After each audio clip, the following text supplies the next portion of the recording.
بسم اللہ الرحمن الرحیم۔ آج ہم آپ کی خدمت میں ایک سبق آموز افسانوی قصہ لے کر حاضر ہوئے ہیں۔ قصہ ہے ایک شخص کی سب سے چھوٹی بیٹی کا۔ چھوٹی بیٹی اپنے باپ کا گھر کیوں چھوڑ کر چلی گئی اور کس طرح اس کی ایک بادشاہ سے شادی ہو گئی، جاننے کے لیے ویڈیو کو آخر تک ضرور دیکھیے گا۔ ایک دفعہ کا ذکر ہے کہ ایک سوداگر تھا جس کی 3 بیٹیاں تھیں۔ اس کی تینوں بیٹیاں بے حد خوبصورت تھیں، لیکن چھوٹی والی سب سے پیاری تھی۔ اس سوداگر کو اپنی تینوں بیٹیوں سے بے انتہا پیار تھا۔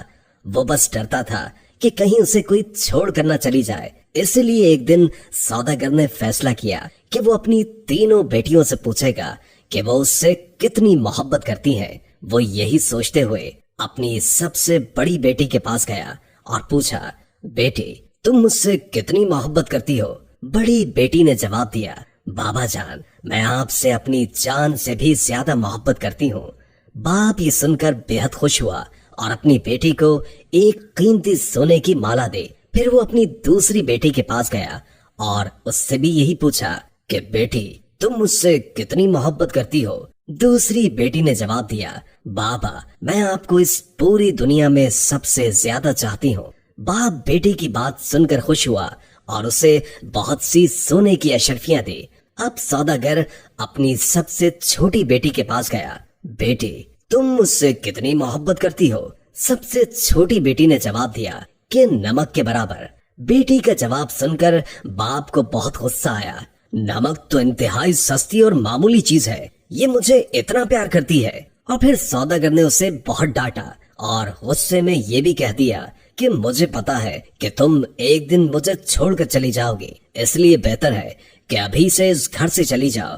باپ کی بات بیٹی کے دل پر جا کر لگی اور وہ کسی کو بھی بتائے بغیر گھر سے روتے ہوئے نکل گئی۔ وہ لڑکی ایک ایسی جگہ سے گزر رہی تھی جہاں بہت سی گھاس اگی ہوئی تھی۔ لڑکی نے اپنے لباس کے اوپر ہی ایک اور گھاس کا لباس بنا کر پہن لیا تاکہ پہچانی نہ جائے۔ اس کے بعد وہ بادشاہ کے محل کے باہر جا کر رک گئی اور باہر کھڑے سپاہیوں سے کہنے لگی کہ سنو، مجھے کچھ کام کی ضرورت ہے، کیا تم مجھے کام پر رکھ لو گے؟ مجھے سب کام آتا ہے۔ نہیں بی بی، ہم ایسے کسی کو کام پر نہیں رکھ لیتے، جاؤ یہاں سے۔ لڑکی اداس ہوئی لیکن پھر سے اصرار کرنے لگی، دیکھو مجھے کام کی بہت ضرورت ہے، میرے لائق کوئی تو کام ہوگا محل میں۔ اس سے پہلے کہ سپاہی انکار کرتا، ایک باورچی ان کے پاس آ کر کھڑا ہو گیا۔ اس نے شاید لڑکی کی بات سن لی تھی، اسے لڑکی پر بہت ترس آیا، اس لیے اس نے لڑکی کو اپنے ساتھ رکھ لیا۔ باورچی نے اسے سارے کام سمجھائے اور اسے اس کے سونے کی جگہ بھی دکھا دے جہاں اور بھی عورتیں تھیں۔ کسی کو اس لڑکی کا نام تو نہیں معلوم تھا، تو اس کا گھاس والا لباس دیکھ کر سب نے اس کا نام گھسیاری رکھ دیا۔ اگلے دن محل میں ہلچل مچی کہ بادشاہ ایک بہت بڑی تقریب کا انعقاد کر رہے ہیں، اس میں ہر کوئی شریک ہو سکتا ہے۔ تمام ملازم عورتیں اپنے آپ کو سنوارنے میں لگ گئی۔ جب تقریب کا دن آیا تو گھسیاری نے جانے سے انکار کر دیا اور کہا کہ اس کی طبیعت ٹھیک نہیں ہے، اور پھر سب اسے آرام کا کہہ کر چلے گئے۔ کچھ ہی دیر کے بعد گھسیاری اٹھی، اپنا گھاس والا لباس اتارا اور ایک خوبصورت سی پوشاک پہن لی جو وہ اپنے ساتھ لائی تھی، اور پھر اس تقریب میں چلی گئی۔ وہ اتنی خوبصورت لگ رہی تھی کہ وہاں تمام حاضرین کی نظریں اس پر اٹھ رہی تھیں۔ ہر کوئی تعجب میں تھا کہ اتنی حسین لڑکی کون ہے۔ وہاں بادشاہ کا بیٹا بھی موجود تھا۔ اس نے جب اس حسین لڑکی کو دیکھا تو دیکھتا ہی رہ گیا، اور پھر شہزادے نے پوری تقریب بس گھسیاری کے ساتھ باتوں میں گزار دی۔ شہزادے نے کسی اور کی طرف آنکھ اٹھا کر بھی نہ دیکھا۔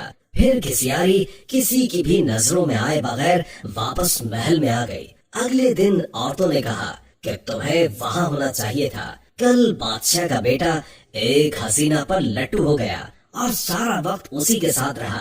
گھسیاری بظاہر اداسی ہوئی، ہاں کاش میں بھی جا سکتی۔ کچھ دنوں کے بعد بادشاہ نے پھر سے ایک تقریب رکھی۔ اس بار گھسیاری نے یہی بہانہ لگایا کہ اس کی طبیعت ٹھیک نہیں ہے، سو وہ نہیں جا سکتی۔ لیکن سب کے جانے کے بعد اس نے پھر سے ایک عمدہ لباس پہنا اور تقریب میں چلی گئی۔